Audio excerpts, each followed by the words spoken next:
Bueno, hoy vamos a tocar el tema, vamos a desarrollar el tema sobre teorías de falla, las teorías de falla o teorías de comparación. Este tema tiene algunas deducciones previas que están desarrollados en el apunte, lo pueden encontrar como conceptos complementarios sobre la energía específica de deformación, algunos conceptos. Y vamos a brevemente, porque no nos da para hacer una deducción, vamos a explicar en qué consiste y vamos a ir viendo cómo se aplican. Y a su vez, después lo vamos a utilizar en la adopción de los criterios para establecer teorías de falla o de comparación, ¿no? Sí, vamos a... nomás. Empezamos mientras se van sumando otros. Silvina, ¿vos estás ahí, Silvina?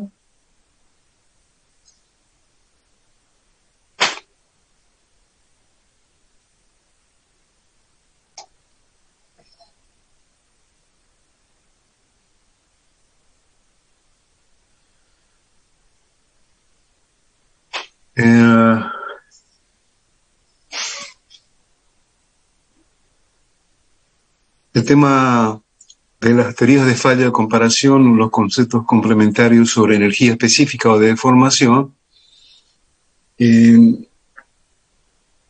Aguanta un poquito.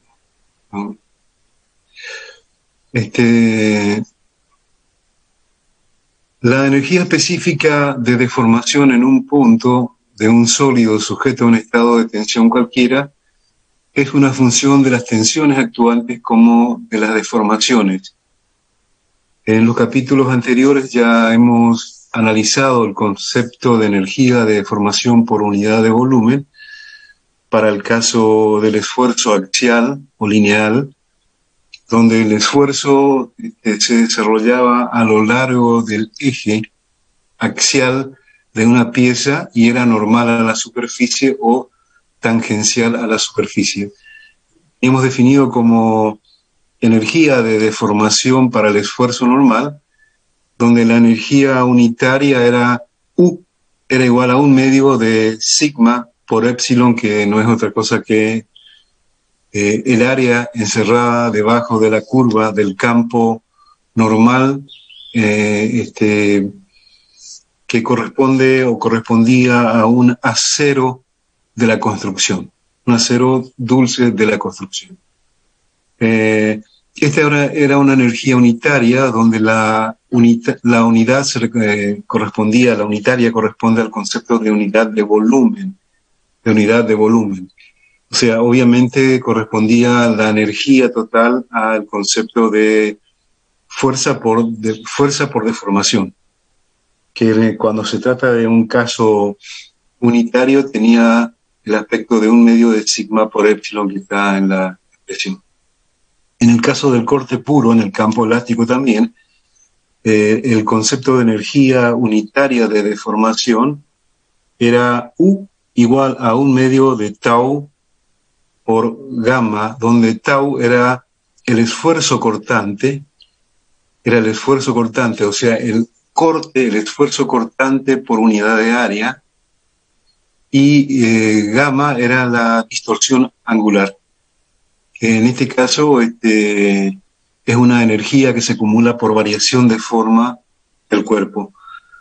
Las expresiones anteriores surgen de la consideración del comportamiento del material como un elástico lineal, es decir, que tiene validez, se valida dentro del campo de aplicación de la ley de Hooke, que es el campo elástico. En el caso más general de un estado triple de tensiones, tendremos que considerar la energía específica de deformación correspondiente a cada tensión. La expresión general cuando se trata de un estado triple o espacial de tensiones donde existen sigma X, sigma Y, sigma Z, y también existen tau X y tau XZ y tau ZX, corresponde a la expresión que está compilada en la fórmula 4.1, donde en la fórmula 4.1, tenés que bajar un poquito. No, al revés.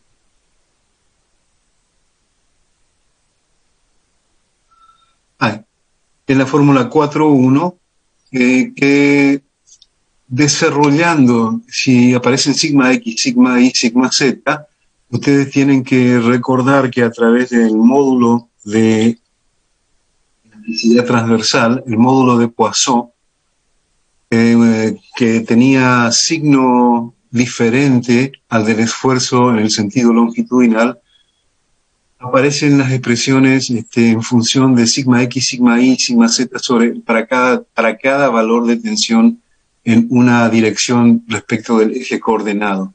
O sea, en el caso de sigma X, la deformación que corresponde a sigma X como positiva, menos mu por sigma Y más sigma Z, que corresponden a las deformaciones normales por existir además el esfuerzo en la dirección YZ.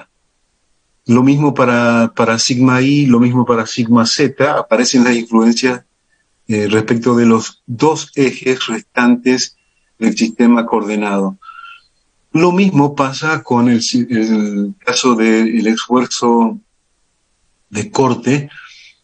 Cuando aparece tau XI, gamma se pone en función de la expresión que se utiliza en la definición del módulo de elasticidad para el campo elástico, para el caso de corte. Se pone gamma en función de tau XI, tau XZ y tau ZX, etc. La expresión simplificada, haciendo una simplificación, agrupando términos, corresponde a que la energía por unidad de volumen para un caso, un estado de tracción, un estado de solicitación triple espacial, corresponde a la expresión 1 sobre 2e, sacando factor común, sigma x al cuadrado más sigma y al cuadrado más sigma x z al cuadrado menos 2 mu sigma x por sigma y más sigma z por sigma x más sigma y por sigma z, ¿no? Donde el término que está en la última fórmula, multiplicando la expresión 2 por sigma x, sigma y, sigma x, sigma z, sigma y por sigma z, 1 es la letra griega mu, que es diferente de la letra U minúscula que utilizamos para designar la energía unitaria de volumen. En el caso particular, esto es para el caso más completo del estado espacial o triple. En el caso particular de un estado doble, la expresión anterior se va simplificando, reduciéndose a la 4.2.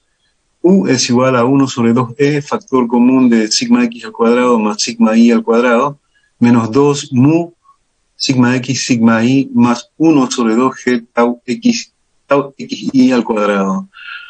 O en el estado lineal, la simplificación, cuando y z son 0, tensiones en el sentido y z son 0, la energía unitaria por unidad de volumen es 1 sobre 2e sigma x al cuadrado, fórmula 4.3.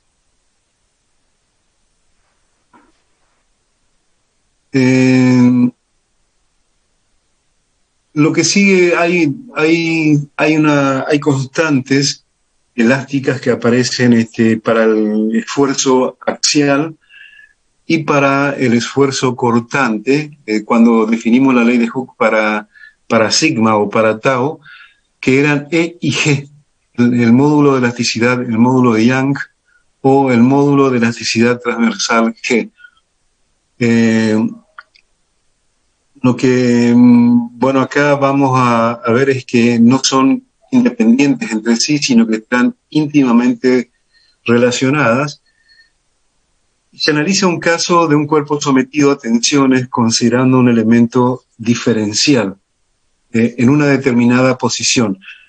La energía de deformación por unidad de volumen correspondiente al mismo deberá mantenerse si lo suponemos rotado. O sea, como no se ha modificado la forma del cuerpo, sino que del volumen que estamos analizando, sino que lo hemos sometido a un estado de rotación en el mismo punto, la energía debe mantenerse constante.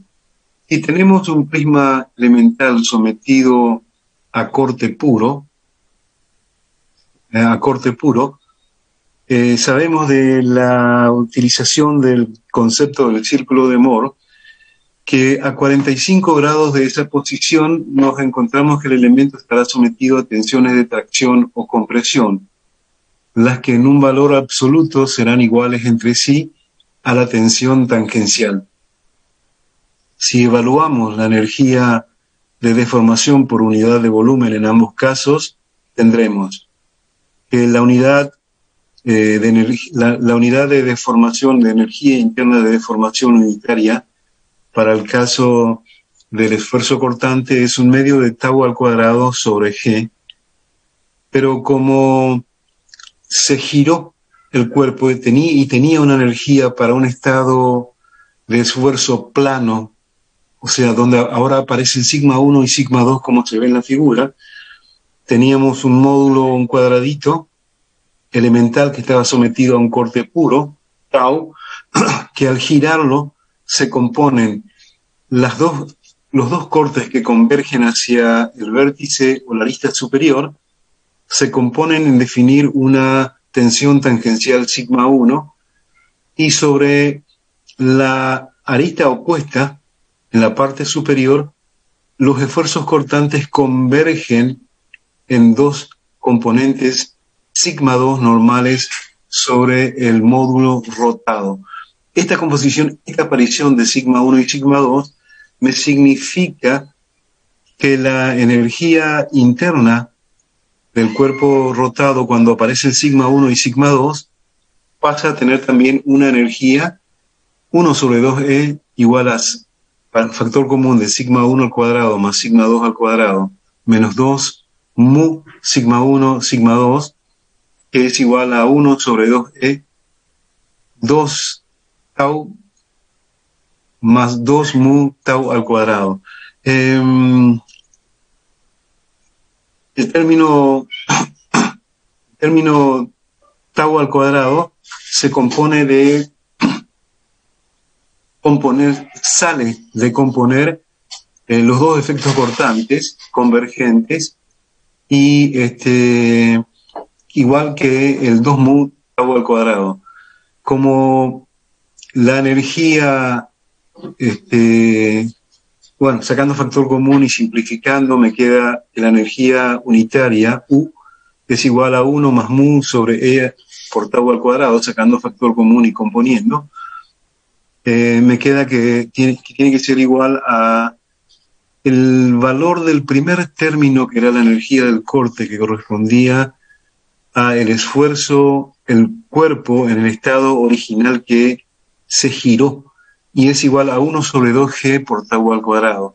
De acá, 1 más mu sobre E es igual a 1 sobre 2G, y finalmente hay una relación G es igual a E sobre 2 más 1 más mu, que es la 4,4, y que es la expresión que relaciona las constantes de elasticidad E y G.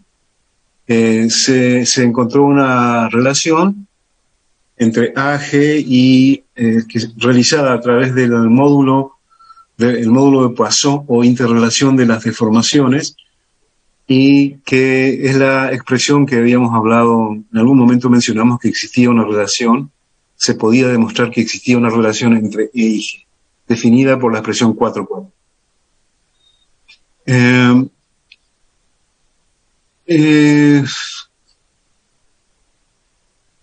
Ahora vamos a encontrar otra relación entre módulos de elasticidad, o entre módulo de elasticidad y de constante volumétrica, que son otros módulos de factores específicos o característicos de un elemento elástico, ¿no? Tomamos en este caso un cubo que inicialmente tiene lados unitarios, o sea, la unidad, sometido a tensiones normales sigma X, sigma Y, sigma Z, recordando el concepto de epsilon, ¿no? De deformación. El valor del lado se puede expresar como 1 más epsilon X, epsilon Y o epsilon Z para LX, LY y LZ. Los valores de este cubo unitario deformado serán LX, LY y LZ, donde 1 es el valor unitario. Y la componente de epsilon, como se trata de una unidad de longitud, directamente se define por el módulo unitario o específico de deformación epsilon X, epsilon Y y epsilon Z. De esta manera, la longitud final, el volumen final de los lados deformados del cubo, el volumen final, se refiere al BF, será 1 más epsilon X por 1 más epsilon Y más 1 por 1 más epsilon Z, o sea, el producto de las aristas de este cubo deformado. Por ser las deformaciones pequeñas y desarrollando este producto, despreciando diferenciales de orden superior, de segundo o tercer orden, producto de este desarrollo, el volumen final me va a resultar que no es otra cosa que la suma de las deformaciones sobre el valor referencial de la unidad de volumen. Me va a quedar que el volumen final menos el volumen inicial sobre el volumen inicial es igual a epsilon X más epsilon Y más epsilon Z, que es la deformación volumétrica específica o unitaria. Epsilon B no es otra cosa que la deformación específica o unitaria referida al volumen del cubo que estamos analizando. Cuando reemplazamos los valores de epsilon Y en las tensiones normales, recordamos que para un caso de estado triple o espacial, tenían tensiones según los tres ejes, X, Y, Z. Me va a quedar que la deformación o la específica volumétrica 1 sobre E, factor común de sigma X más sigma Y más sigma Z por 1 menos 2 mu. En el caso particular de que sigma X sea igual a sigma Y sea igual a sigma Z y sea igual a sigma P, que habitualmente se designa porque ocurre en este caso que es un estado de presión hidrostática, un cuerpo sumergido que está sometido a una presión hidrostática en equilibrio, tiene igual valor de tensión en todas las direcciones. Sigma X igual a sigma Y, igual a sigma Z, igual a sigma P. En este caso particular, adoptando la presión hidrostática, me queda que la deformación específica unitaria, cuando se consideran tensiones hidrostáticas, es igual a una constante por la presión hidrostática sigma P. Cuando se desarrollaron valores o expresiones de constantes elásticas dentro del campo elástico, y entre ellas veíamos el módulo de elasticidad volumétrica, K,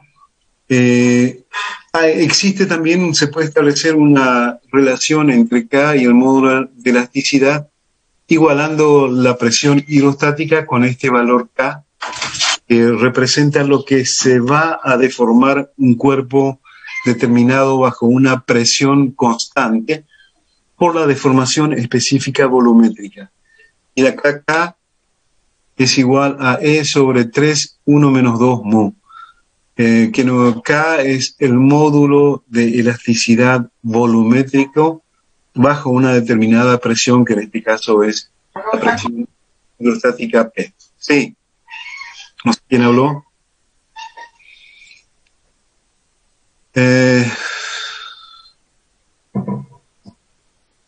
Bueno, acá salen algunas conclusiones, como en el caso de que la deformación sea distinta al cero, como habitualmente las relaciones de módulos es mayor o menor que la unidad, en este caso es mayor que cero, el valor, bueno, surge una relación que es un valor numérico, ¿no?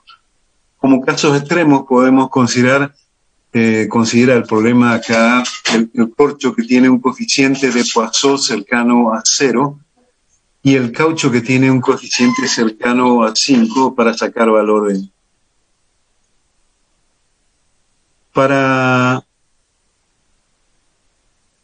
el caso de la sección 4, el caso que está analizando la sección 4.1.2.1, la relación entre E y G, supusimos un caso de corte puro que habíamos analizado para encontrar la relación entre E y G.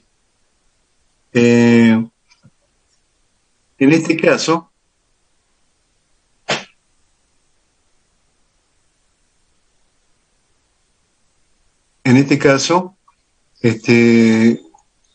tenemos que la tensión sigma en valor absoluto, tensiones 1 y sigma 1, sigma 2 y tau, que en este caso particular, como la energía no variaba cuando se giraba el módulo que estábamos analizando, la deformación volumétrica, que es la diferencia del volumen deformado menos el respecto al volumen inicial, que era igual a epsilon 1 más epsilon 2 más epsilon 3,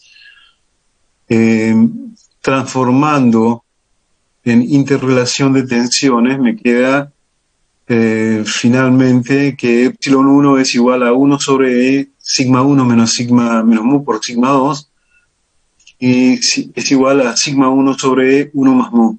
Lo mismo para epsilon 2 menos sigma 1 sobre E, 1 más mu, y sigma 3 era 0, en este caso no tenía tensiones, ¿no? Sí.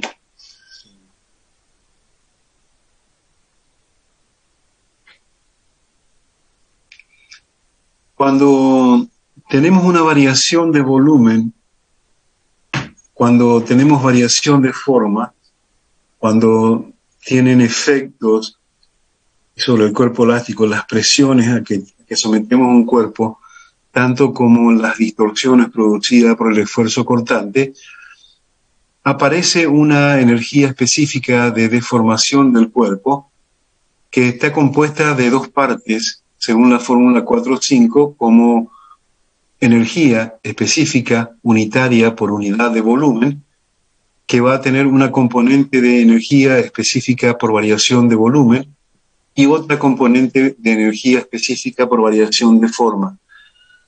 La energía necesaria para producir el cambio del volumen del elemento diferencial infinitésimo considerado se define en la U, energía unitaria por variación de volumen, y en U sub F se analiza la energía que origina un cambio de forma o distorsión del elemento, que también se conoce como simplemente energía de distorsión. Ya hemos mencionado que las distorsiones angulares no están provocando un cambio de volumen, solo de forma. Por otro lado, las deformaciones específicas producen cambios de volumen y de forma. De la expresión correspondiente a la energía U minúscula, unitaria, vamos a separar la parte inherente a las tensiones tangenciales y la que corresponden a las tensiones normales. Las que corresponden a a las tensiones tangenciales están expresadas en la fórmula 4,6 en función de los tau xi, tau xz y tau ix, que incluyendo la relación entre G y E que ya vimos, expresan en la fórmula 4,6 como 1 más mu sobre E por tau xi al cuadrado, por tau xz al cuadrado, por tau iz al cuadrado.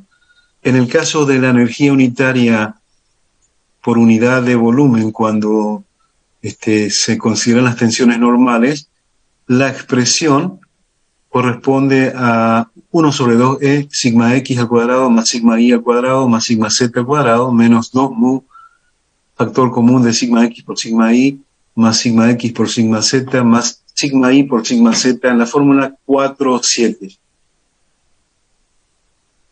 Si consideramos un elemento sometido a tensiones xy y consideramos una presión sigma p equivalente o parecida a la hidrostática, pero en este caso equivalente a un promedio de las tres tensiones normales, sigma x, sigma y y sigma z, promedio, me refiero sigma x más sigma y más sigma z dividido 3. En la figura 4,3 se expresa el caso como la suma de dos estados, o sea, el estado A, que es el original, el que estamos queriendo determinar la energía que acumula por variación de forma y de volumen, sometido a sigma x, sigma y, sigma z, se puede considerar como la composición, la sumatoria de dos casos que están definidos en el caso B y en el caso C. En el caso B se considera la presión sigma P definida como el promedio ponderado de las tres tensiones, y en el caso C la tensión sigma I menos la presión ponderada. Lo que hace es, la variación de volumen se va a definir por la sumatoria de las variaciones de volúmenes específicos, variación de volúmenes específicos, y la variación, en este caso, para el caso B, viene expresado, si tomamos en cuenta los conceptos del módulo de Poisson-Mu, finalmente como 3, factor común de 1 menos 2 mu sobre E por sigma P, en función de la tensión promedio sigma P, ¿no? Para el caso B. Para el caso C,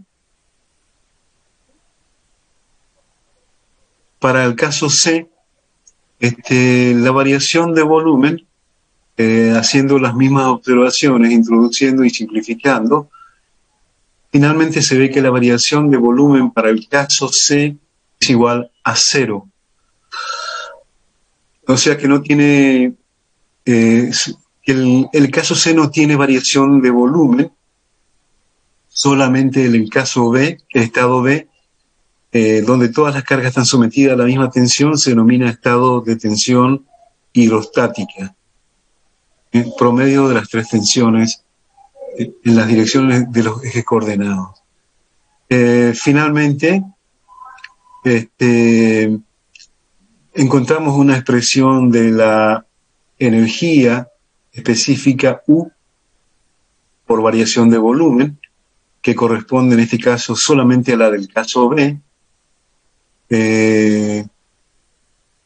Va simplificando, introduciendo términos de epsilon y de sigma, y finalmente encuentra una expresión como la 4,10 para la energía unitaria por variación de volumen en este caso, y encuentra que la energía total que se acumula por variación de forma y de volumen, U, pasa a que es igual a U sub B más U sub F, es igual a U. De ahí despeja y deduce el valor de la energía por variación de forma, como tenemos ya en la fórmula 410 la expresión de la energía específica por variación de volumen, podemos introducirla en la energía total y encontrar la energía por variación de forma, que se hace en la fórmula 411, resultando que la energía por variación de forma resulta ser igual a 1 más mu sobre 3e, factor común de sigma x al cuadrado más sigma y al cuadrado más sigma z al cuadrado menos sigma x por sigma y menos sigma x por sigma z y menos sigma y por sigma z. En los casos generales, o en el caso general donde las tensiones tangenciales, donde las tensiones normales existen, y existen además tensiones tangenciales, a esta expresión deberemos sumarle la energía por distorsión angular, o sea, en la fórmula 412 aparece el término adicional de 3 factor común de tau x y al cuadrado más tau xz al cuadrado más tau y z al cuadrado. Este análisis que va haciendo de las energías acumuladas por variación de forma tiene importancia en la próxima entrada que vamos a hacer, que son las teorías de falla, cuando se analizan los elementos que fallan estructuralmente o se rompen a la fluencia, o sea, al escurrimiento elástico. Por eso es que estamos haciendo esta introducción previa de fórmulas de energía de deformación para que podamos analizarlas en los criterios de falla. Lo que me pasó. Sí, no sé quién habla.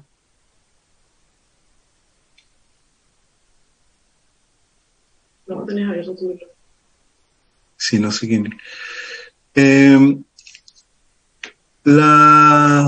En función de las tensiones principales, en definitiva, queda componiendo, agrupando tensiones. Recordamos el concepto de tensiones principales, que son tensiones máximas o mínimas normales en un determinado plano, que se llaman planos principales, y donde la condición para que la tensión normal sea máxima o mínima, según vimos en el tema círculo de Moore, es que las tensiones tangenciales cortantes sean cero.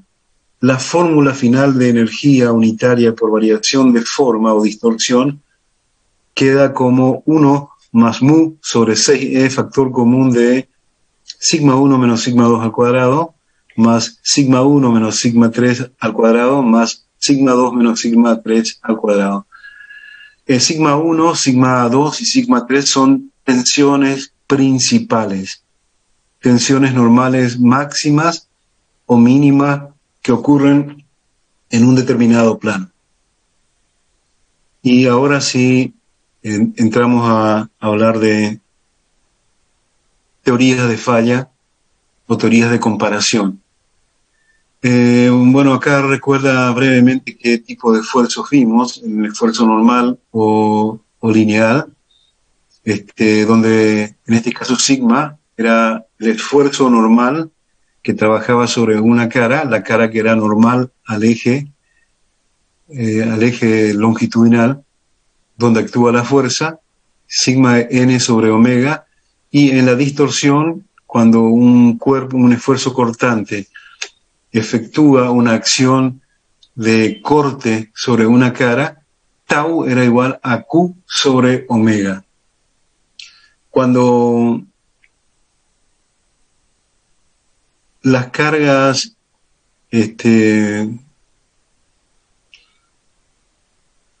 cuando veíamos de estabilidad en una viga como la que está en la figura, en el caso A, sabemos que había un diagrama de esfuerzo cortante variable y había un diagrama de esfuerzo de momento flector variable en la distancia Z y a una sección distante, a una distancia Z y a otra distancia adicional diferencial de Z. Una cara antes y después de un cubo elemental que analiza la figura.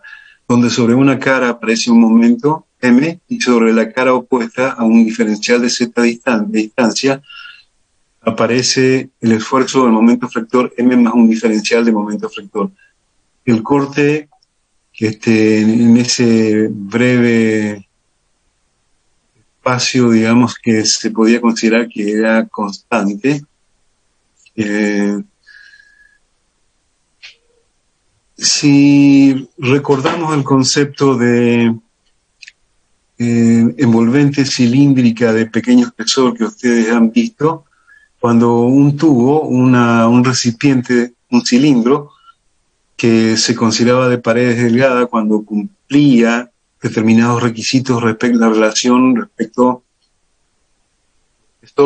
del radio, que debía ser menor que determinado valor, y sometemos a presión el interior. Ustedes vieron que aparecían dos tipos de esfuerzo, uno circunferencial, en el sentido de la circunferencia del tubo, y otro en el sentido longitudinal del recipiente contra las tapas o extremos del recipiente determinado. La relación era, brevemente para no entrar en... la presión se suponía que era distribución constante, y aparecía que la máxima presión, la máxima tensión se definía como sigma c en este caso, estaba definido por la presión homogénea interna por el radio del cilindro sobre el espesor del cilindro, y que el valor de la tensión longitudinal era la mitad de este valor. No había esfuerzo cortante porque se consideraba que variaba muy poco a lo largo, antes y después antes y después en la pared del cilindro era muy poca la variación que había de esfuerzo cortante, así que no se consideraba el corte en este caso. Bueno, esto es este fenómeno de un cilindro se puede analizar como un ensayo de laboratorio al que se lo somete a presión y se lo somete a torsión, variando la relación entre la presión, el esfuerzo normal y el momento torsor que se aplican en los extremos. Poco se pregunta acá en este caso si tengo distintos estados tensionales, por ejemplo estados dobles, triples, simples, ¿es válido comparar los valores de estas tensiones con la tensión límite definida por un ensayo a la tracción simple, como se hace en el capítulo 1? Los valores de referenciación que sacamos de un ensayo de tracción simple, tanto la fluencia, la rotura, son los que se están ocupando, en este caso como elementos de comparación. Para tratar de contestar un poco este tema de qué utilizar como referenciación para prever la falla de un sistema, y definir lo que se llaman criterios de comparación, criterios de falla o teorías de comparación, vemos distintos casos. En el caso de el ejemplo 4.13a, que es un ensayo de tracción uniaxial, y proporciona el módulo E, la tangente del ángulo que se encierra debajo de la curva de ensayo, representaba aproximadamente el valor del módulo de elasticidad E. En el ejemplo 4.13b se aplica también una compresión transversal de igual valor que la tracción en este caso, o sea, al esfuerzo de tracción que sometíamos en el sentido longitudinal transversalmente, también aplicamos otro esfuerzo de igual valor, y se observa en este caso que la tensión sigma I necesaria para causar la fluencia del material es de alrededor de la mitad del valor de ensayo de la atracción simple. Este resultado también se puede obtener utilizando un ensayo de torsión en un tubo hueco de pared delgada, donde el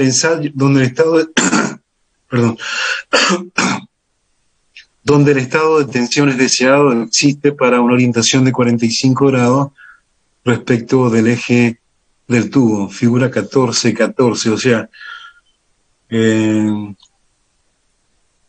cuando se ensaya, esto desde el círculo de Morland, cuando se ensaya bajo una tensión sigma, en el caso de la tensión sigma máximo, los valores máximos de esfuerzo cortante aparecían en planos a 45 grados respecto de la tensión principal.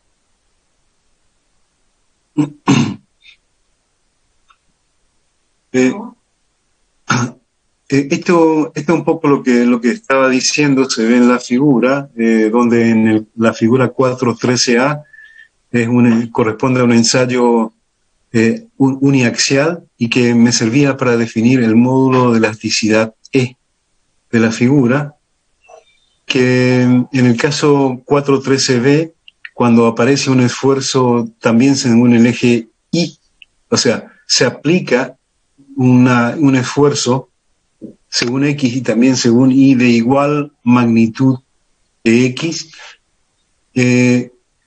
la fluencia se disminuía a la mitad del valor de un ensayo a la tracción simple.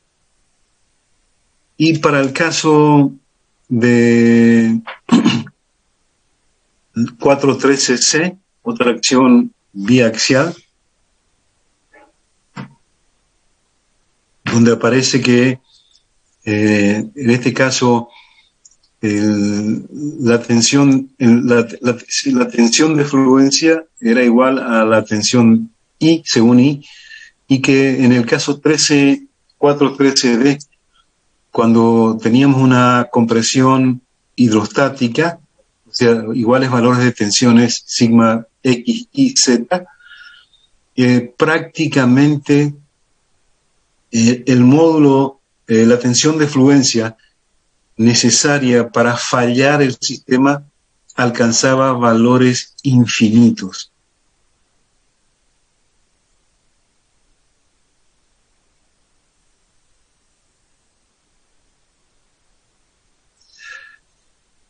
Bueno, esto se explica un poquito, las figuras, los gráficos, está explicando un poco acá.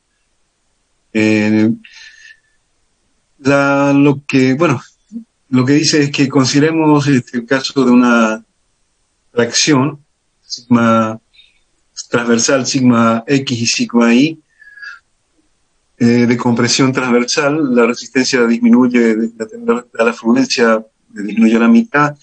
En el caso 4.13d, cuando aplicamos un estado triaxial, sigma X igual a sigma Y Z, tanto compresión como tracción en los dos tipos de esfuerzo, la tracción hidrostática es difícil de lograr experimentalmente, pero la compresión hidrostática es un factor que se obtiene trabajando con una cámara presurizada y que se puede obtener en un laboratorio.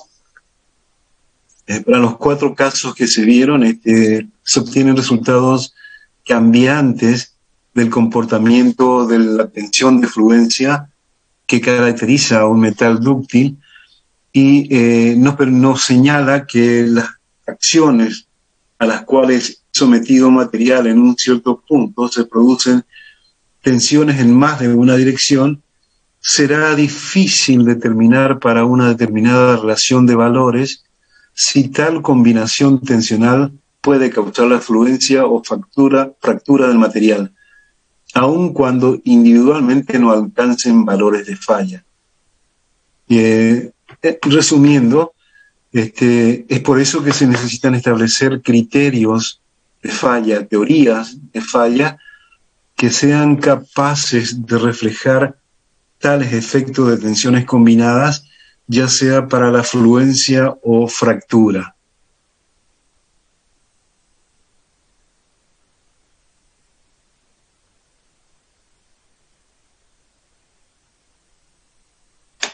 Una alternativa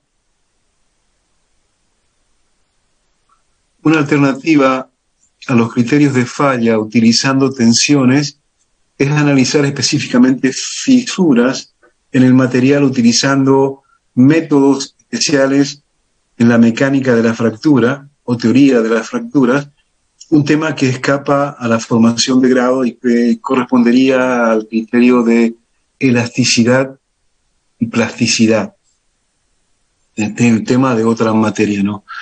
Los criterios de fluencia considerados en el capítulo predicen el comienzo de la formación plástica más allá donde la ley de Hooke cesa y de describir completamente el comportamiento en la deformación. Lo que estaba tratando de decir con todo esto, un poco el tema, es que es complejo poder predecir cómo va a fallar bajo una combinación de estados de solicitación simultáneamente en una pieza.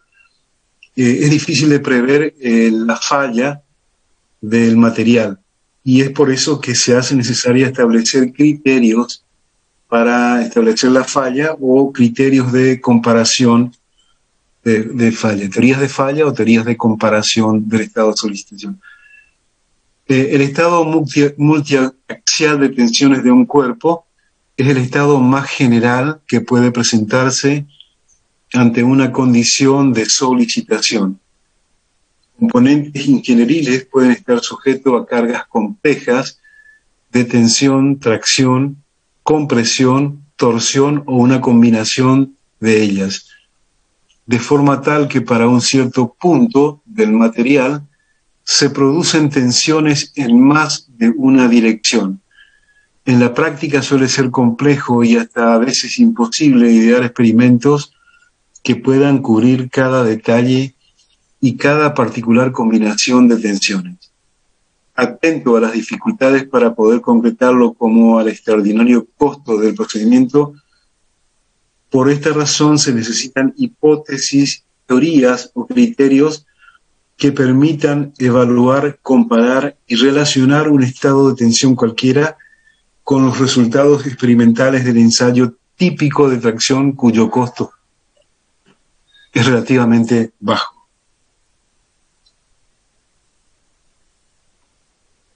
En definitiva, vamos a establecer criterios, teorías, comparándolos, asociándolos a un ensayo de tracción simple cuya realización es factible, de bajo costo y muy factible hacerla en laboratorios de resistencia de materiales. Y a estos resultados de un ensayo típico de tracción vamos a asociar esfuerzos o criterios que se van a definir como teorías, hipótesis o teorías de comparación. En la materia consideramos dos posibilidades de falla. La falla, primero, falla para materiales dúctiles. Segundo, falla B para materiales frágiles. En la aplicación de un criterio de falla para materiales dúctiles, la resistencia del material estará dada por su resistencia en la fluencia o su tensión de fluencia. En cambio, para un criterio de falla para materiales frágiles, la tensión límite será la tensión de rotura o en la rotura a la tracción.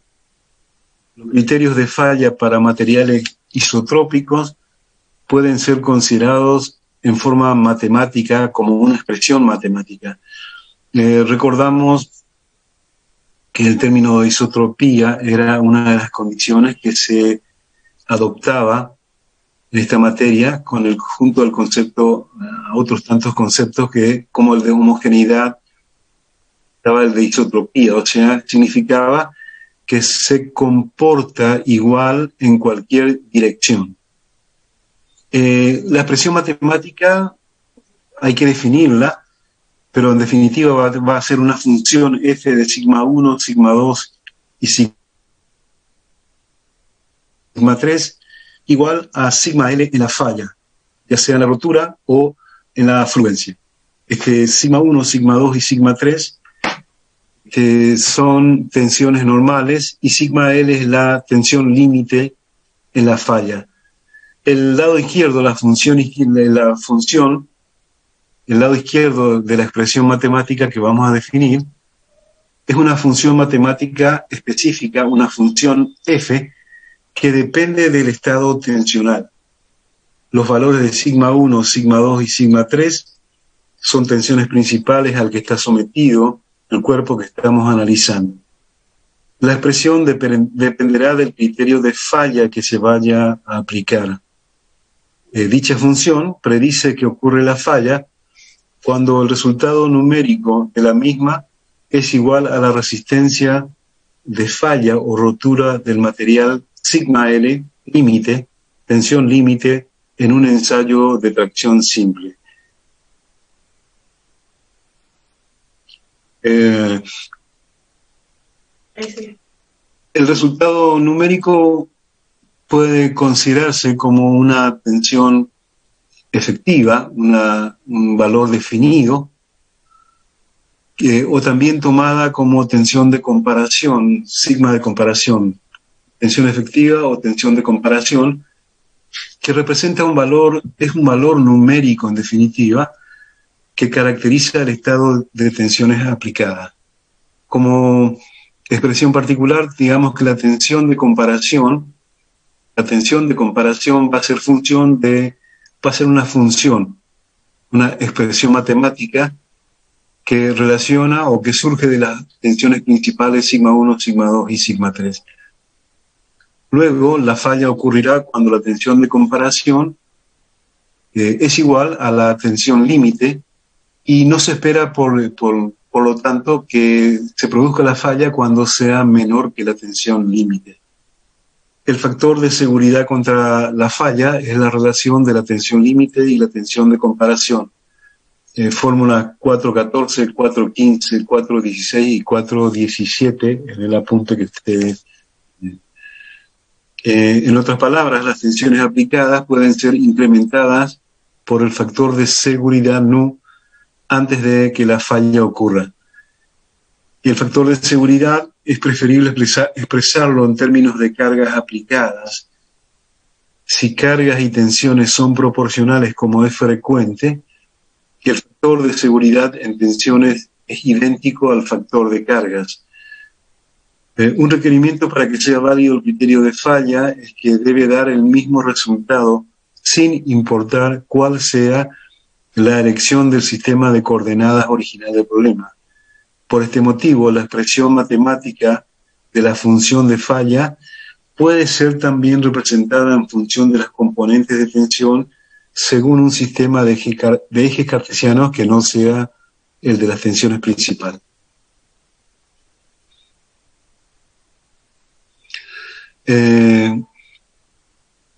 Bueno, vamos a buscar definir la función f en el espacio de las tensiones principales, es decir, en el sistema de coordenadas tridimensional sigma 1, sigma 2 y sigma 3. La misma conforma una superficie que se llama superficie de falla. O sea, en el espacio de un sistema de definición de un sistema de tensiones triple, aparece una superficie de falla. Procederemos ahora a discutir varios criterios de falla, es decir, consideraremos varias funciones específicas f, funciones f. Esta f es una función matemática, es una expresión matemática, como la que ustedes utilizaban cuando veían análisis 1, análisis matemático 1, función. Algunos de los cuales son apropiadas para materiales dúctiles y otros para materiales frágiles. los subíndices de las tensiones principales se asumirán que están asignados en cualquier orden particular relativo a las magnitudes. Vamos a entrar a trabajar ahora con el primer criterio de falla o de la máxima tensión normal en este caso. Esperan un segundito.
Seguimos.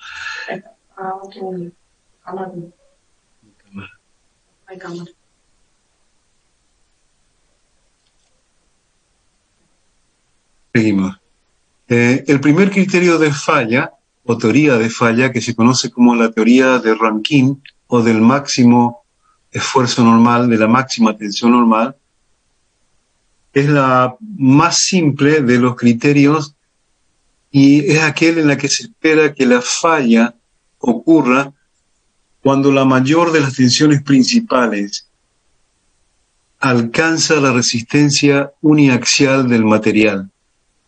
Como esta aproximación ha tenido gran suceso en la predicción de fractura de materiales frágiles, podría ser considerado como un criterio de fractura, distinguiéndolo del criterio de fluencia. Recordamos aquí los dos tipos de falla que analizamos, uno de fluencia y el otro de rotura. Materiales frágiles y dúctiles. El criterio de fractura de la máxima tensión normal puede ser especificado como una función particular F, como sigue. La tensión sigma máxima, o la tensión máxima, va a ser la máxima en valores absolutos de la tensión normal, las tensiones normales principales, sigma 1, sigma 2 y sigma 3, y va a ser igual a la tensión de la fractura o la tensión límite, sigma L, donde la notación máxima significa que los valores separados por comas en términos de valor absoluto, se elegirá el mayor de los valores obtenidos. Se consideran valores absolutos de forma tal que puedan ser considerados tensiones de compresión y tracción. Y se asume que la resistencia última, sigma L, es la misma en ambos casos, en la tracción y en la compresión. Un conjunto particular de tensiones aplicadas puede ser caracterizado por la siguiente tensión de comparación efectiva. Sigma Cn, máxima o tensión de comparación efectiva, es el máximo de los valores sigma 1, sigma 2 o sigma 3, todos en valores absolutos. El suscrito N significa el criterio de la máxima tensión normal.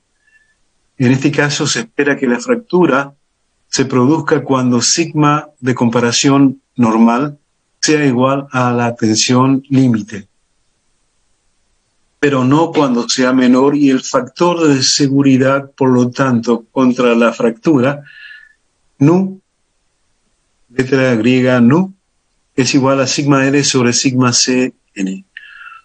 Con esta teoría se predice la falla, o esta teoría predice la falla de materiales frágiles. La tensión límite sigma L en este caso es la tensión de rotura del material en tracción que corresponde al valor de sigma R en un ensayo a la tracción simple. Cuando trabajamos con un estado plano de tensiones,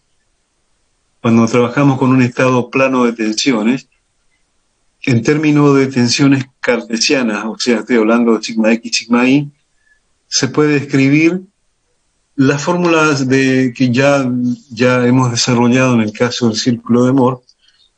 Sigma máximo mínimo es igual a 1/2 de sigma X menos sigma Y más menos 1/2 de la raíz de sigma X menos sigma Y al cuadrado más 4 tau X Y al cuadrado, que es el valor de la tensión máxima o mínima que se obtuvo, se dio en el caso del estado plano.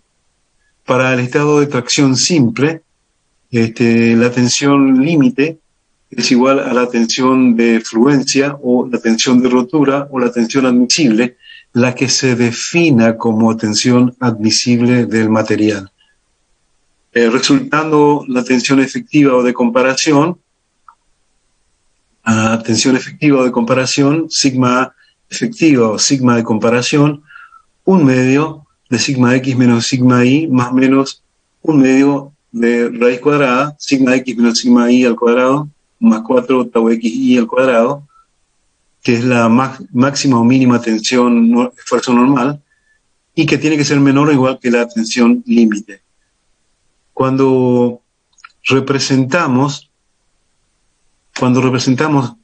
gráficamente el criterio, o sea, establecido la tensión normal como criterio de comparación, también se puede expresar en el estado plano en forma gráfica el criterio de la máxima tensión normal.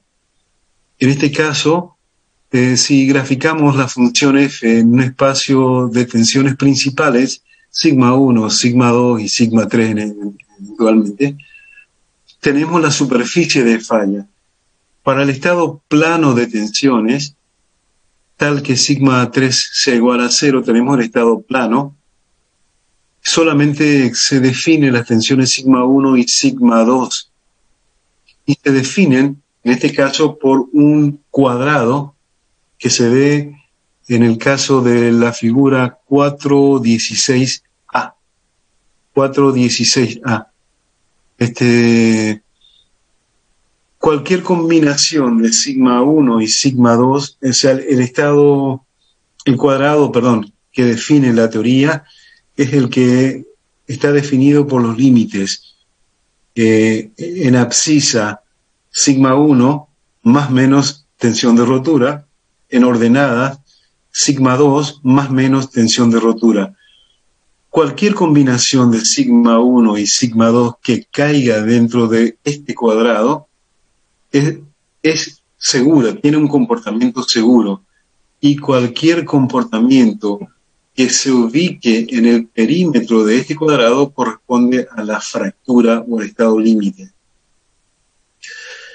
Nótese que el cuadrado de la región satisface la condición de que sigma 1, sigma 2 menor o igual que la tensión de rotura. El punto D y el punto DN representa estados tensionales. El punto D representa un punto interno del cuadrado de seguridad. Estamos en un caso de estabilidad de tensión segura, estado tensional seguro de la pieza, y el caso límite es DN, el que está ubicado en el perímetro del cuadrado y que corresponde a un estado de fractura del material.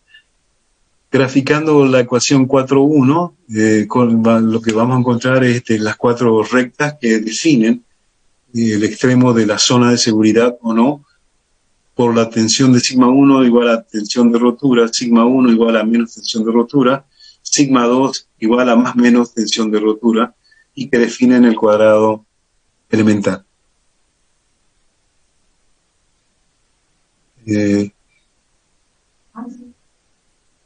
Sí.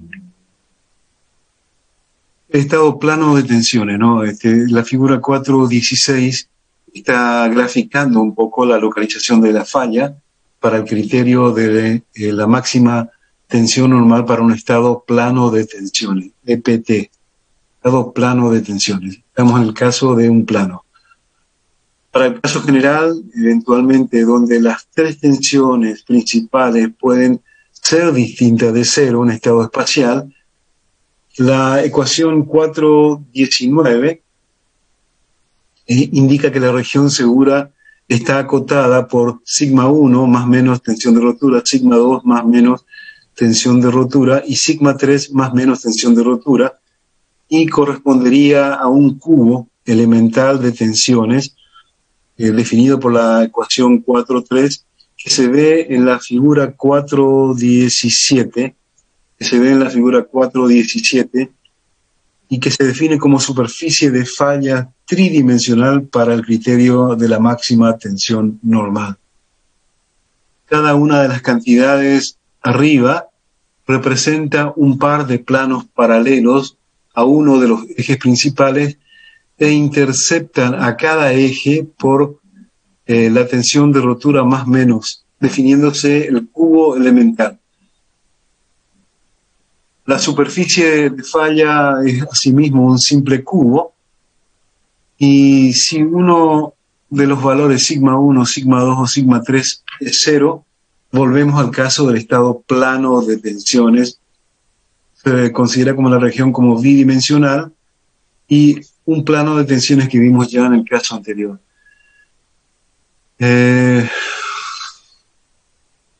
Bueno, acá se ve también el concepto de un estado tensional, el punto D, un estado tensional, sigma 1, sigma 2, sigma 3 seguro dentro del cubo tridimensional, y prolongando la distancia al punto D hasta tocar el borde del cubo, tenemos la distancia, el punto N y la distancia dN, y la relación, dN ya estaría en la fractura, la relación de dN y D me estaría definiendo el coeficiente de seguridad del caso.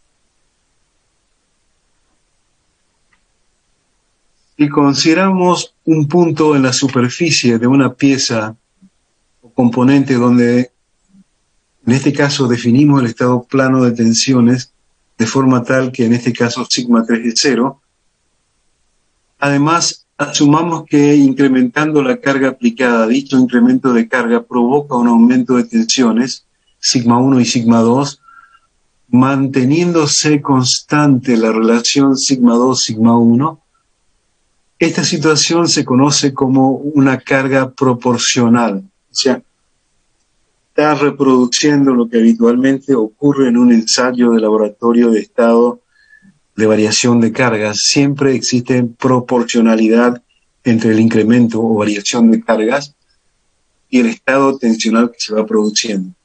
Por ejemplo, para cargas de presión en un tubo de pared delgada con extremos cerrados, las tensiones mantienen la relación de sigma 2, sigma 1 igual a 0,5, donde sigma 1 es la tensión circunferencial y sigma 2 la tensión longitudinal.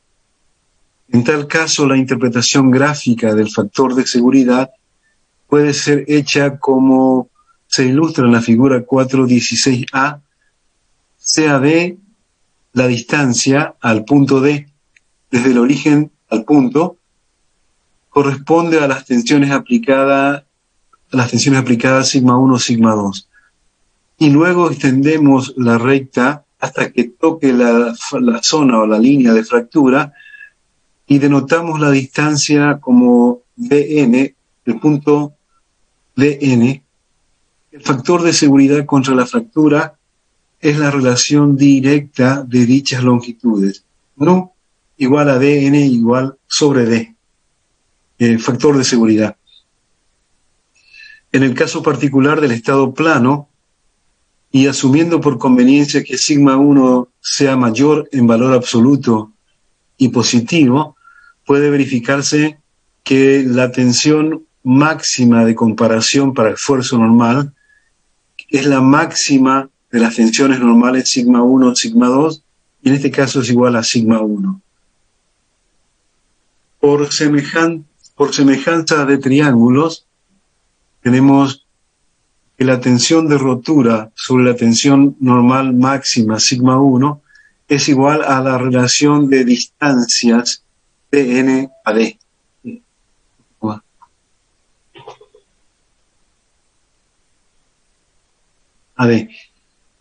Como el factor de seguridad nu es igual a sigma r sobre sigma cn, las dos ecuaciones de arriba, la 425 y la 426, pueden combinarse para dar la 424, que es el módulo, el coeficiente de seguridad. Extendiendo el procedimiento de la ecuación 424, se puede aplicar fácilmente teniendo en cuenta los signos y magnitudes relativas de sigma 1 y sigma 2. La representación gráfica del factor de seguridad y específicamente la de la ecuación 424 también se aplica al caso general tridimensional, en el caso que sigma 3 no sea distinto de 0, ilustrado anteriormente en la figura 4.17. Las distancias D y DN son medidas sobre una misma línea recta hasta el punto D y hasta el punto DN en el extremo de la superficie del cubo, en este caso. Y tienen una inclinación cualquiera. La interpretación del coeficiente de seguridad en términos de longitudes de línea para cada carga proporcional es válida para cualquier superficie de falla físicamente razonable, tales como las que se discutirán más adelante.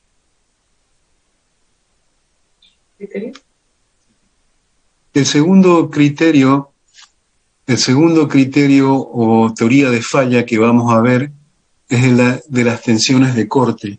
El criterio de la máxima falla, criterio de falla de la máxima tensión de corte, que se conoce habitualmente como criterio de Wess o de Tresca, y tiene validez, se utiliza mucho para materiales dúctiles. Tiene validez para materiales dúctiles que fallan por una fluencia de distintas superficies. La fluencia de materiales dúctiles normalmente ocurre cuando la máxima tensión de corte en cualquier plano alcanza un valor crítico, tau, de fluencia, el cual es una propiedad del material. El valor de la tensión de fluencia que se toma como referencia varía en definitiva para cada tipo de material que se esté analizando, pero que se comporte con criterio de material dúctil, o sea, de desplazamiento de planos de falla. El tau de fluencia que se tomará como tau máximo en la fluencia. El criterio de Wess o de Tresca, en este caso, para estos metales en general, es una aproximación lógica basada en el hecho de que los mecanismos de fluencia en una escala microscópica son desplazamientos o deslizamientos de planos de cristales, la cual es una deformación por corte que se espera sea controlada por las tensiones de corte.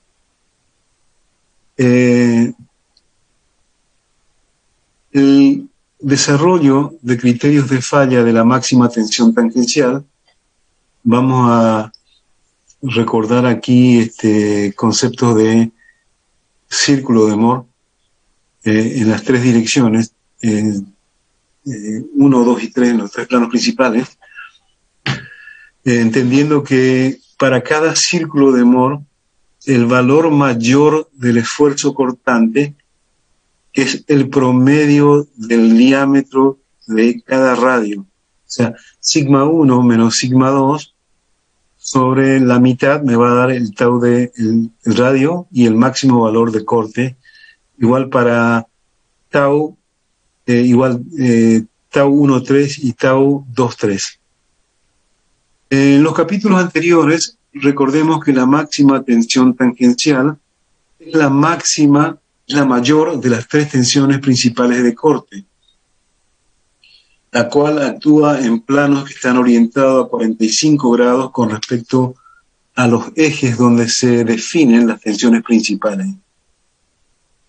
Para el estado múltiple de tensiones, en términos de tensiones principales, podemos escribir que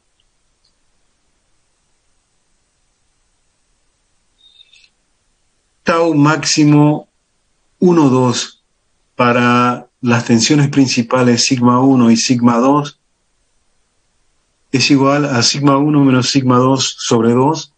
Tau máximo 2, 3 es igual a sigma 2 menos sigma 3 sobre 2. Tau máximo 1, 3 es sigma 1 menos sigma 3 sobre 2, siempre en valores absolutos.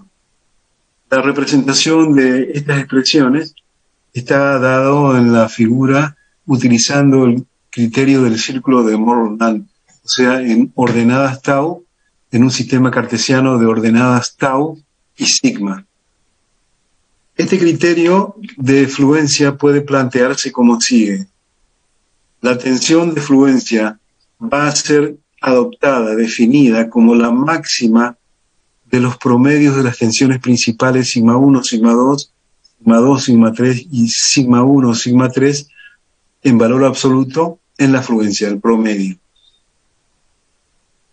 La tensión de fluencia al corte para un cierto material se podría obtener directamente de un ensayo de corte simple, tal como es el caso de un tubo cilíndrico hueco sometido a torsión. Como generalmente se dispone de la resistencia de fluencia sigma F de un ensayo de tracción simple, en general resulta más conveniente determinar el tau de fluencia a partir del sigma de fluencia de un ensayo uniaxial de laboratorio. Esto también vamos a ver, se ve en un cubo elemental que está sometido a un esfuerzo axial, sigma 1, un cubo elemental que pertenece a este cuerpo, donde solamente tiene sigma 1, a 45 grados va a aparecer el valor de tau, que no va a ser otra cosa que sigma de fluencia sobre 2. Se puede ver esto en la figura, en la representación gráfica, tau sigma, donde el valor máximo sigma 1 es igual a sigma de fluencia, y en este caso, sigma de fluencia sobre 2 representa el valor máximo de la tensión de fluencia simultáneamente.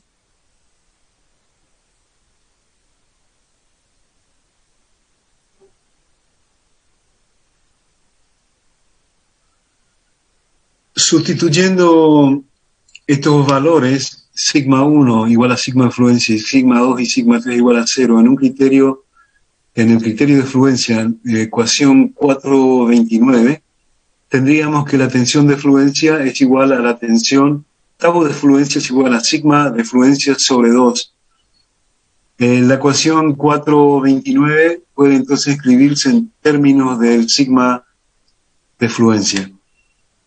Consecuentemente, la ecuación 431, la ecuación 432, que es la ecuación 432, sería tau máximo de fluencia, que es igual al sigma de fluencia sobre 2, va a ser el máximo valor de sigma 1 menos sigma 2 sobre 2, sigma 1 menos sigma 3 sobre 2, sigma 3 menos sigma 1 sobre 2.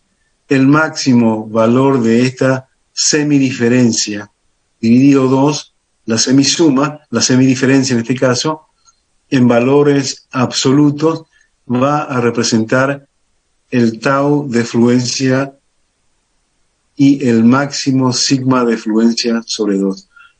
La tensión de fluencia, en definitiva, va a ser igual a sigma 1 menos sigma 2, sigma 2 menos sigma 3, sigma 3 menos sigma 1. El máximo valor de esta semidiferencia en la fluencia va a representar la tensión máxima de fluencia. La tensión efectiva de comparación es definida más convenientemente como forma tal que iguale la resistencia uniaxial en un punto de fluencia. Sigma de comparación es igual a el máximo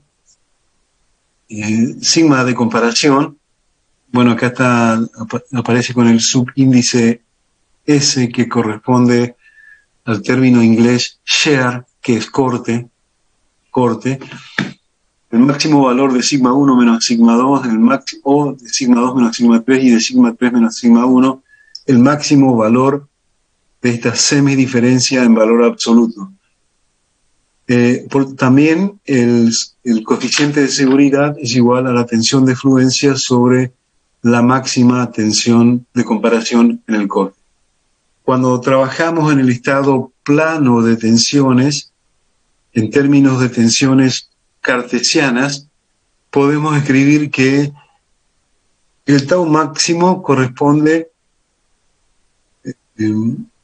a un medio de la raíz de la semidiferencia sigma x menos sigma y al cuadrado más 4 tau xi al cuadrado, corresponde a el máximo esfuerzo cortante según la expresión del círculo de Moore.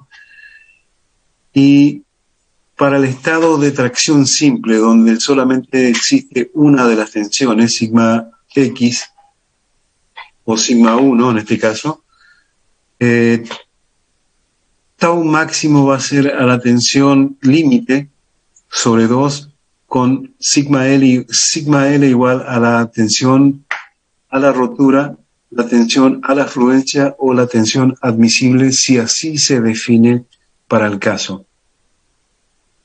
En este caso resulta que la tensión efectiva de comparación que se va a considerar va a corresponder la tensión efectiva, la tensión de comparación en el corte, la tensión efectiva va a ser la raíz cuadrada de la sigma x menos sigma y al cuadrado más 4 tau xi al cuadrado menor o igual que la tensión límite.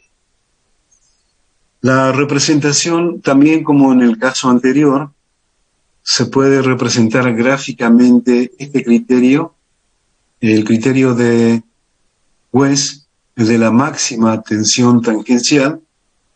Cuando trabajamos en el estado plano de tensiones, o sea, sigma 3 igual a 0, el criterio de la máxima tensión tangencial se puede representar en un gráfico sigma 1, sigma 2,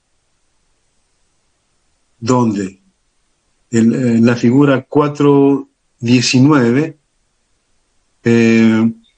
sobre abscisa y ordenada, sigma 1 es igual a tensión de fluencia y sigma 2 igual a tensión de fluencia más menos tensión de fluencia en ambos casos.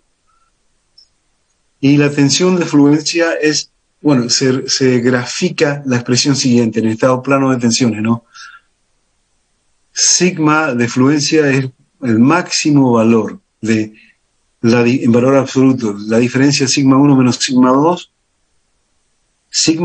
o sigma 1, el máximo valor absoluto. Si yo represento gráficamente en un sistema coordenado sigma 1 y sigma 2,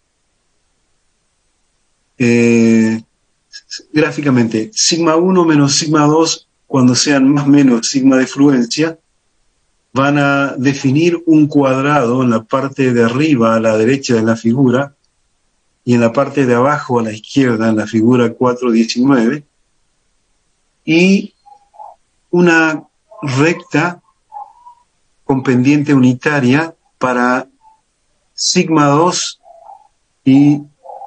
sigma 1 y sigma 2.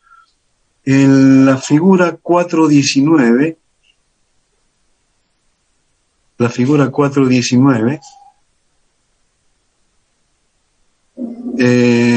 primera ecuación, la ecuación sigma 1 menos sigma 2 más menos igual a tensión de fluencia, nos define líneas paralelas con pendiente unitaria y los otros dos pares, sigma 2 igual a tensión más menos tensión de fluencia y sigma 1 más menos tensión de fluencia, los contornos de una región de fluencia no obtenidas para la ecuación 4.33. Cada uno de los cuales define un par de planos inclinados, los cuales son paralelos a la dirección de la tensión principal que no aparece en la ecuación. Aquí vemos la figura 419, que la recta sigma 1 menos sigma 2 menos tensión de fluencia, y sigma 1 menos sigma 2 igual a más tensión de fluencia, corresponden a rectas inclinadas de ángulo unitario que cortan en la tensión de fluencia más menos tensión de fluencia de los ejes sigma 1, sigma 1 y sigma 2. Lo mismo para la parte inferior. Y en la parte superior, cuando sigma 1 es igual a más menos tensión sigma F y sigma 2 es igual a más menos sigma F, definen el rectángulo que correspondía a el estudio o la teoría de Rankine. Al estudio o la teoría de Rankine.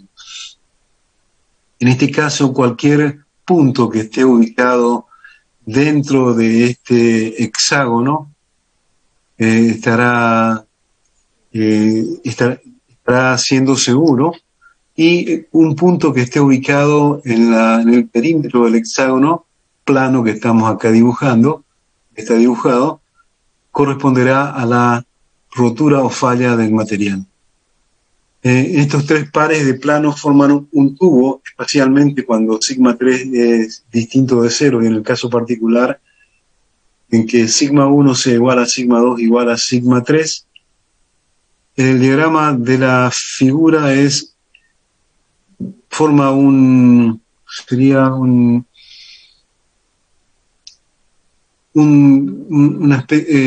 un prisma hexagonal, un tubo hexagonal, un prisma hexagonal, y el eje con el eje inclinado, que en el estado plano definen la figura del hexágono que ya analizamos. El diagrama de la figura es particularmente interesante, pues permite visualizar en escala un estado de tensión tridimensional. Los puntos D y DS en este caso, correspondiente adentro de un cubo elemental o en el perímetro del cubo elemental, definen la seguridad o no del estado tensional.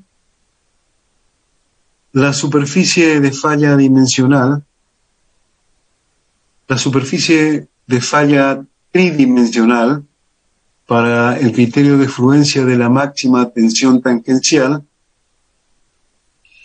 el caso A, el límite del principio de fluencia está representado por un prisma hexagonal, del cual el eje es la diagonal sigma 1 igual a sigma 2 igual a sigma 3. En el caso B, el sistema de ejes sigma 2 y sigma 3 está ilustrado según una proyección isonométrica, ¿no? Que es, en este caso, es un cubo espacial.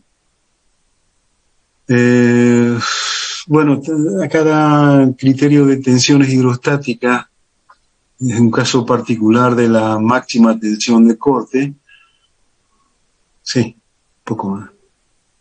En este caso, sigma 1, sigma 2 y sigma 3 son iguales a sigma P. Y se pueden, bueno, en este caso, la tensión efectiva de comparación correspondiente a la ecuación 434 es siempre 0 cuando sean iguales las tensiones, y el factor de seguridad en este caso se extiende al infinito. En el criterio de la máxima tensión, el criterio de la máxima tensión tangencial predice que presiones hidrostáticas actuando solas no producirán la falla. Esto parece ser sorpresivo, pero de hecho concuerda con los resultados experimentales en metales bajo compresión hidrostática. Los ensayos de tracción hidrostáticas son esencialmente difíciles o imposibles de efectuar, pero probablemente ocurriría una fractura frágil sin fluencia. Para altos niveles de tensiones, aún en materiales normalmente dúctiles.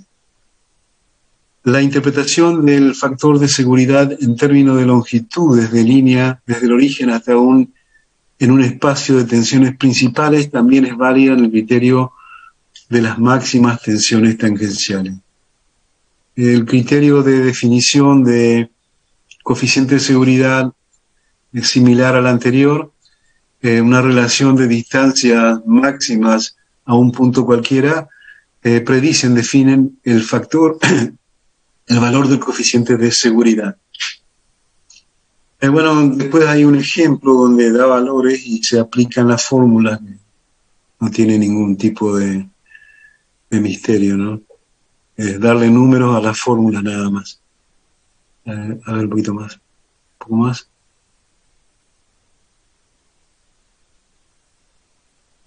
Bueno, también toma un ejemplo de un tubo hueco de pared delgada, con presión externa P, el espesor de pared es T y el radio interno es R, en este caso hay que aplicar la fórmula de envolvente cilíndrica, donde sigma X la máxima tensión tangencial o circunferencial, es la presión por el radio sobre el espesor del cilindro, y la tensión longitudinal es la mitad del valor de la tensión tangencial o circunferencial.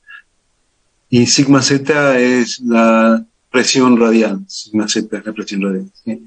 Se aplica valores y dará un resultado también. ¿Más? Sí.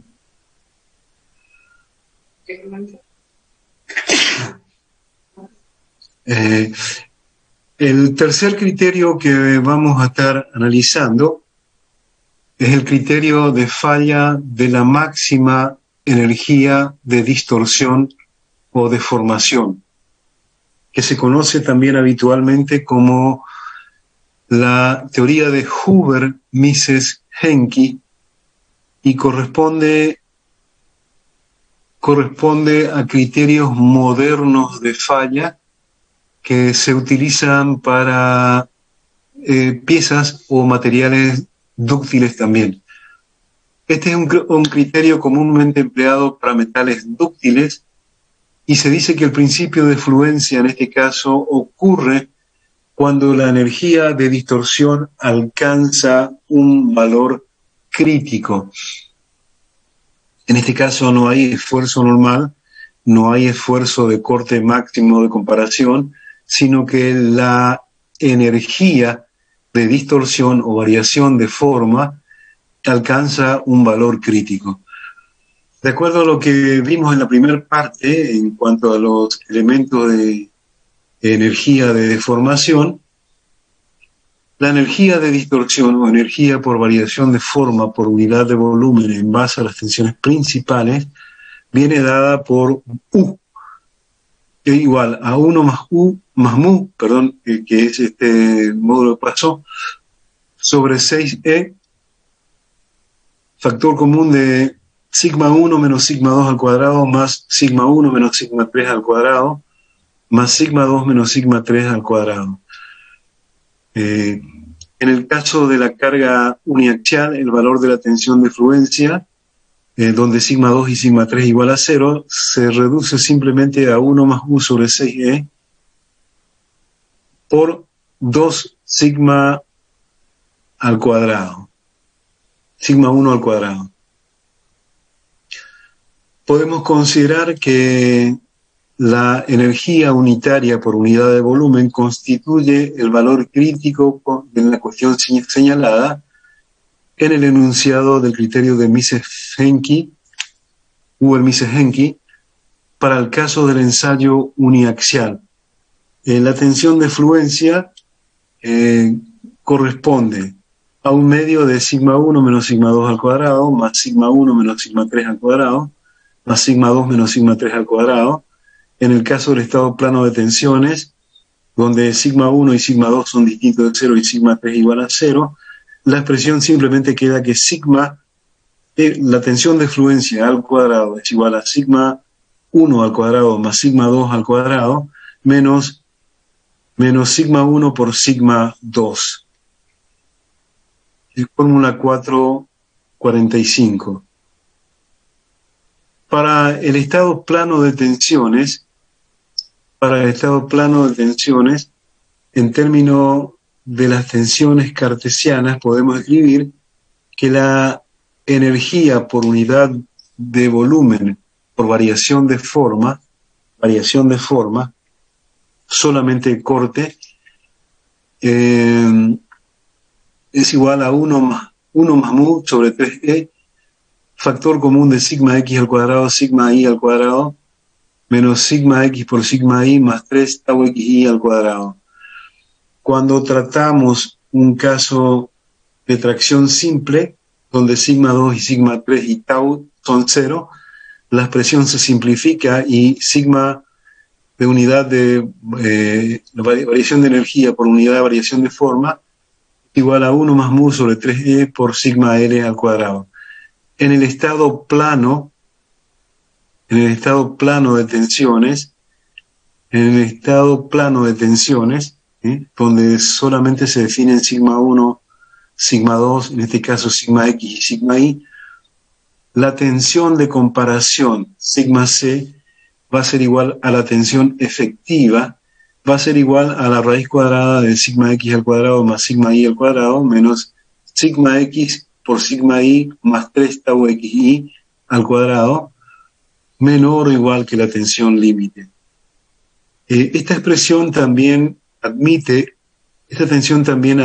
una representación gráfica, igual que los casos anteriores, y la representación gráfica del criterio de la máxima energía de distorsión, que se representa por la fórmula 445, corresponde a una elipse con su eje mayor a lo largo de la línea sigma 1 igual a sigma 2, la cual cruza los ejes en el punto donde sigma f, donde en los puntos más menos sigma f según el sigma 1 y sigma 2, ¿no? En este caso, la elipse tiene inscrito dentro un hexágono distorsionado que corresponde al criterio de la máxima tensión tangencial. En definitiva, este criterio se está viendo gráfica, de la representación gráfica, que está envolviendo a los dos casos anteriores, el de la máxima tensión normal y el de la máxima tensión de corte. Sí, un poquito más. ¿Más? Sí, una elipse. En la figura 421 aparece la elipse que representa el criterio de fluencia de la máxima energía de distorsión para el estado plano de tensiones, obviamente. Y con línea de trazos interna, los casos anteriores, la teoría de Rankine en el hexágono interno, que tocan el punto, los ejes en el punto más menos tensión de fluencia. Para el caso general de las tres tensiones principales, cuando son distintas de cero en este caso, el contorno de la región de falla, como la especificada por la ecuación 444, representa una superficie cilíndrica hexagonal circular con su eje a lo largo de la línea sigma 1 igual a sigma 2 y sigma 3. Cuando sigma 1 es igual a sigma 2 y es igual a sigma 3, el hexágono se transforma en un cilindro que envuelve a los casos anteriores, a las figuras esquemáticas anteriores. Si cualquiera de las tensiones sigma 1, sigma 2 y sigma 3 es igual a 0, la intercepción de la superficie cilíndrica con el plano de las dos tensiones restantes de la elipse representa, representa la superficie, un círculo que también permite graficar el punto de falla seguro y el punto de falla ubicado en el perímetro de la figura, y un punto de seguridad cuando el punto es interno. Sí, un poco más. Ecuación, figura 422, definitiva. El factor de seguridad para la fluencia puede interpretarse similarmente en términos de distancias desde el cilindro, como el caso anterior, al punto D y al punto DN. Sí. Un ejemplo donde aplicamos números a las fórmulas y se obtienen los criterios. Para cada caso se pueden obtener los valores. En este caso lo que obtenemos es, lo que se está obteniendo es que para esta tensión que se obtiene de comparación o fluencia, se está verificando el máximo valor de energía de distorsión que se genera en la rotura. Sí. ¿Nosotros? Sí. Directamente discusión y comparación. Sí.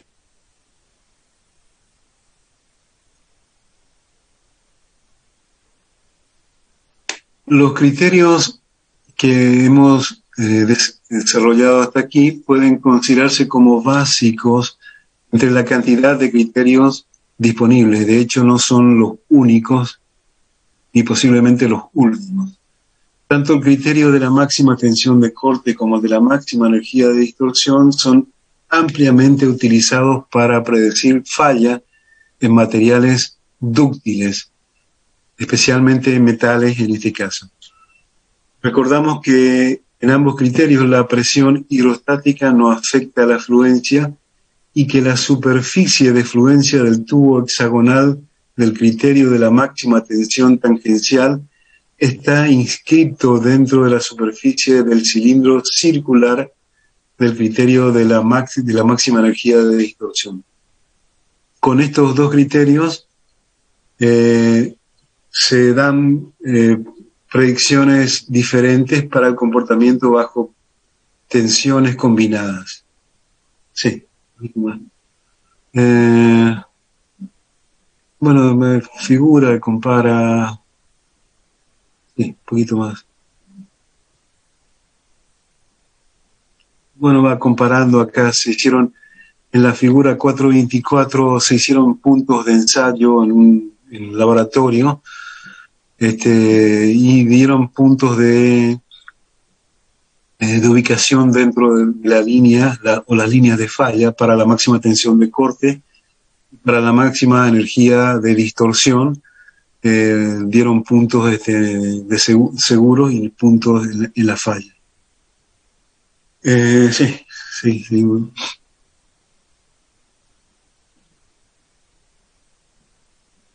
Teoría. Sí.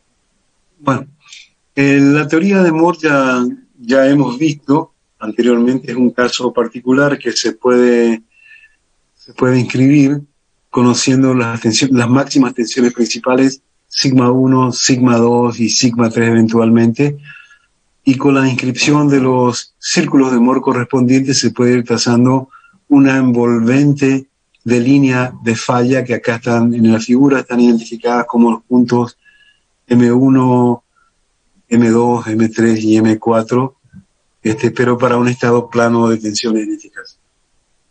Sí. ¿No? Sí.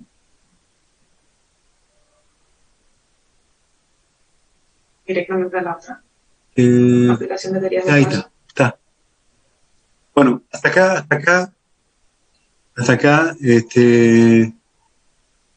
lo que corresponde a teorías de falla, y después son aplicaciones que se han dado ya según cada caso, ¿no? Un poquito más, a ver. Está bien. Es un resumen básicamente de todo lo que estuvimos hasta acá. Bueno, hasta acá vemos acá. Mario, no sé si vos le vas a tomar la asistencia. Bueno, buenas tardes, alumnos. Buenas tardes. Buenas tardes, profe. Buenas tardes. Bueno, Aquino. Presente, profe. Arca. Presente, profe.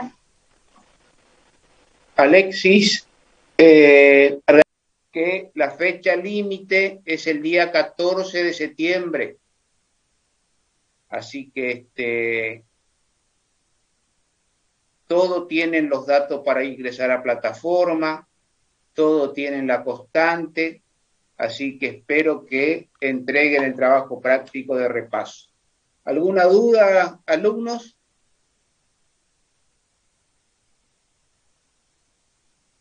Sin duda. Perfecto. Muy bien. Buen fin de semana.